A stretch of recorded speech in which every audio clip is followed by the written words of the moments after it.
Hey everybody, Cody Barnett, Bodyworks Physical Therapy and Concussion Center.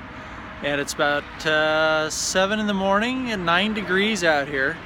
And as everybody knows, we've had lots of ice the last few days. And we've had a few people that have slipped and fallen. And so I want to share with you one simple thing.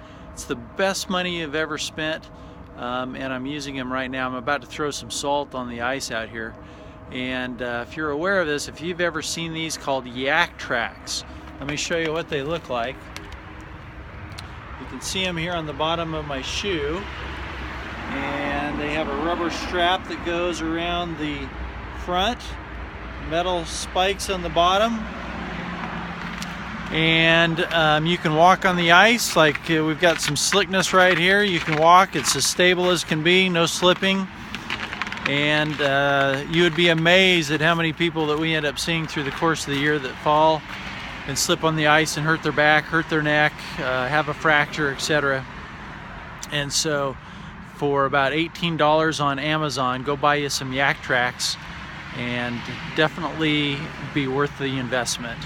As always, we want to keep everybody active and mobile, and this is one way we hope to do that and not end up in our office.